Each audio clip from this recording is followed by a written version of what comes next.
कहानी की शुरुआत में हम एक बेहद खौफनाक और विशाल इमारत को देखते हैं जिसका नाम शशैंक रिडेंशन जेल है। यह कोई मामूली कैदखाना नहीं है, बल्कि इसे दुनिया की सबसे सुरक्षित और स्ट्रिक्ट जेल माना जाता है। यहाँ की ऊंची ऊंची पत्थर की दीवारें और चारों तरफ तैनात हथियारबंद गार्ड इस बात का सबूत हैं कि यहाँ से परिंदा भी पर नहीं मार सकता। इस जेल में हजारों कैदी बंद हैं, जिनमें से कई तो ऐसे हैं जिन्होंने अपनी पूरी जिंदगी इन्हीं सलाखों के पीछे गुजार दी। शशैंक की हवाओं में एक अजीब सी खामोशी और डर है। यहाँ का कानून बहुत सीधा है। अगर आपने भागने की कोशिश की तो आपकी सजा सिर्फ और सिर्फ मौत है। यहाँ के कैदियों ने भागने का ख्याल तक दिल से निकाल दिया है, क्योंकि उन्हें पता है कि इस अभेद्य किले को तोड़ना नामुमकिन है। अब यहाँ सीन कट होता है और हमें कोर्ट में एंडी नाम के एक आदमी को दिखाया जाता है। एंडी कोई मामूली अपराधी नहीं, बल्कि अमेरिका के एक बहुत ही बड़े बैंक का बैंकर है। जज एंडी को उसकी वाइफ और उसके लवर के मर्डर के इल्जाम में उम्र भर कैद की सजा सुनाता है। अदालत में एंडी बार बार चिल्लाता है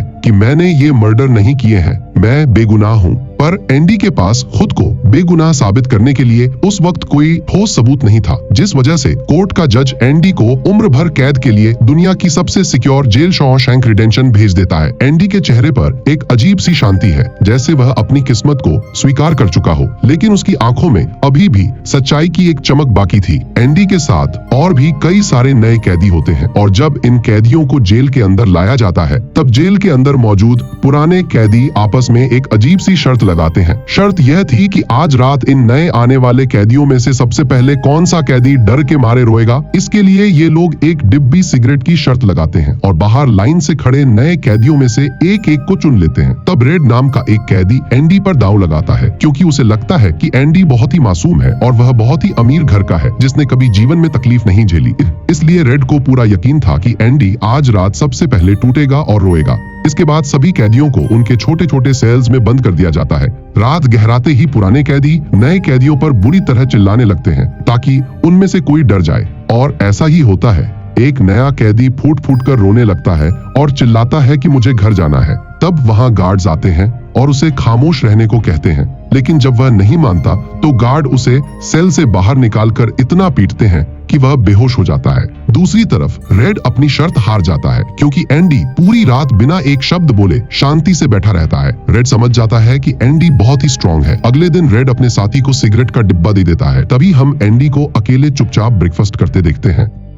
वहां एंडी की मुलाकात जेल के सबसे पुराने कैदी ब्रुक्स से होती है, जिसे यहाँ लगभग 25 साल पूरे होने वाले हैं। एंडी समझदारी से ब्रुक्स से इस जेल के नियमों और हर कैदी के बारे में जानने की कोशिश करता है। ब्रुक्स उसे हर एक सीक्रेट बता देता है और कहता है कि अगर तुम्हें बाहर से कुछ भी मंगवाना हो तो रेड के पास जाना। एंडी बिना देर किए रेड के पास पहुंचता है और कहता है कि मैंने सुना है तुम बाहर से कुछ भी अंदर मंगवा सकते हो। रेड मान जाता है, पर शर्त रखता है कि वह भागने वाली चीज नहीं लाएगा। एंडी कहता है कि उसे सिर्फ एक हैमर यानी छोटा हथौड़ा चाहिए। रेड हैरान होकर पूछता है कि तुम्हें हथौड़ा क्यों चाहिए, क्या तुम किसी को मारने वाले हो? एंडी मुस्कुराकर कहता है कि मेरा यहाँ कोई दुश्मन नहीं है। तब रेड उसे आगाह करता है कि तुम्हारा यहाँ कोई दुश्मन नहीं है, लेकिन जल्द ही कुछ लोग तुम्हारी मासूमियत के पीछे हाथ धोकर पड़ने वाले हैं। रेड एंडी के लिए वह हैमर मंगवा देता है। जब वह हथौड़ा देखता है तो रेड हंसने लगता है, क्योंकि वह साइज में बहुत छोटा था। रेड सोचता है कि इस छोटे से औजार से जेल की दीवार में सुरंग बनाने में तो सख्तन साल लग जाएंगे। एंडी उस हथौड़े को अपने सेल में छिपा देता है।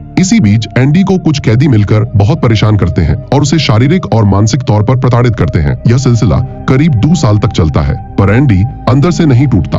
एक दिन जेल की छत की मरम्मत के लिए कैदियों की जरूरत पड़ती है, जिसमें रेड और एंडी भी शामिल होते हैं। छत पर उनकी देखभाल एक बहुत ही सख्त गार्ड हेडली कर रहा होता है। हेडली बहुत ही बेरहम है, जो जरा सी गलती पर जान ले लेता है। काम के दौरान हेडली अपने साथियों से बात कर रहा होता है कि उसे अपने मरे हुए भाई के $30 मिलने वाले हैं, लेकिन उसे डर है कि सरकार टैक्स के रूप में सब छीन लेगी। एंडी यह सुन लेता है। वह एक बहुत बड़ा बैंकर था। उसे पता था कि इन पैसों को टैक्स से कैसे बचाना है। वह अपनी जान दांव पर लगाकर हेडली के पास जाता है। हेडली उसे मारने ही वाला होता है कि एंडी उसे समझाता है कि अगर वह अपनी वाइफ पर भरोसा करता है तो वह ये पैसे अपनी पत्नी को गिफ्ट के तौर पर दे सकता है और एक भी रुपया टैक्स नहीं देना पड़ेगा। बदले में एंडी सिर्फ यह मांगता है कि हेडली उसके सारे दोस्तों को ठंडी बियर पिलाए। अगले दिन सभी कैदी छत पर बैठकर बियर का मजा ले रहे होते हैं और एंडी एक कोने में बैठकर उन्हें देखकर खुश होता है। समय बीतता है और एंडी रेड की दोस्ती गहरी होती है। एंडी रेड से रीटा हेवर्थ का एक बड़ा पोस्टर मंगवाता है और अपने सेल की दीवार पर लगा लेता है।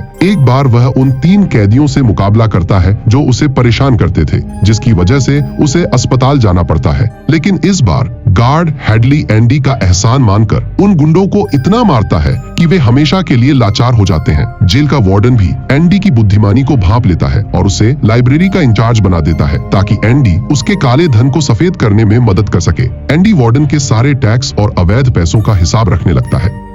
लाइब्रेरी में ब्रुक्स के साथ एक हादसा होता है। ब्रुक्स को 40 साल बाद रिहा किया जा रहा है, लेकिन वह जेल छोड़ना नहीं चाहता। वह बाहर की दुनिया से डरता है। वह एक कैदी पर चाकू रख देता है ताकि उसे जेल में ही रहने दिया जाए। एंडी उसे समझाता है और ब्रुक्स बाहर जाता है, लेकिन बाहर की तेज रफ्तार जिंदगी में वह खुद को अकेला पाता है और आत्महत्या कर लेता है। यह सुनकर एंडी और रेड बहुत दुखी होते हैं। एंडी अब वार्डन के लिए एक ऐसा फर्जी अकाउंट बनाता है जो एक ऐसे आदमी के नाम पर है जो दुनिया में वजूद ही नहीं रखता। वह सारा पैसा उसी अकाउंट में डालता रहता है। जेल में टॉमी नाम का एक नया लड़का आता है। एंडी उसे पढ़ाता है। टॉमी बताता है कि उसकी पिछली जेल में एक कैदी ने कबूल किया था कि उसने एक बैंकर की पत्नी को मारा था। एंडी को उम्मीद की किरण दिखती है कि वह आजाद हो सकता है। वह वार्डन को यह बताता है, लेकिन वार्डन एंडी को खोना नहीं चाहता था। वह टॉमी को गोली मरवा देता है और एंडी को 1 महीने के लिए काल कोठरी में डाल देता है। एंडी समझ जाता है कि वार्डन बहुत गिरा हुआ इंसान है। काल कोठरी से बाहर आने के बाद एंडी रेड से कहता है कि वह मेक्सिको जाएगा और समुद्र किनारे अपनी नाव ठीक करेगा। वह रेड से एक वादा लेता है कि अगर वह कभी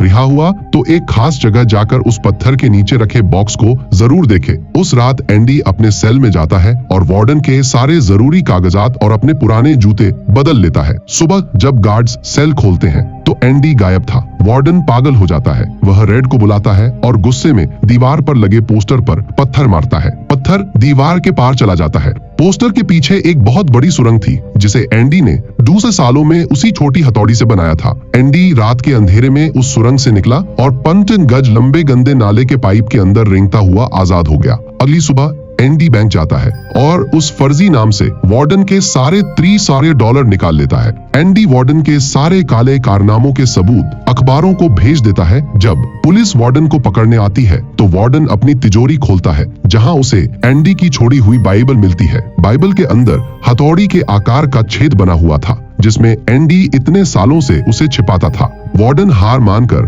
खुद को गोली मार लेता है। कुछ समय बाद रेड भी जेल से रिहा होता है। उसे बाहर की दुनिया अजीब लगती है, पर उसे एंडी का वादा याद आता है। वह उस बड़े मैदान में जाकर पत्थर के नीचे छिपा बॉक्स ढूंढ निकालता है जिसमें पैसे और एंडी का खत होता है। खत में लिखा था, उम्मीद एक अच्छी चीज है। रेड मुस्कुराते हुए बस पकड़ता है और मेक्सिको के खूबसूरत नीले समुद्र किनारे पहुंचता है जहां एंडी मुस्कुराते हुए अपनी नाव ठीक कर रहा होता है। दोनों दोस्त गले मिलते हैं और इसी के साथ यह महान कहानी खत्म होती है। उम्मीद है आपको यह लंबी और विस्तार से बताई गई कहानी पसंद आई।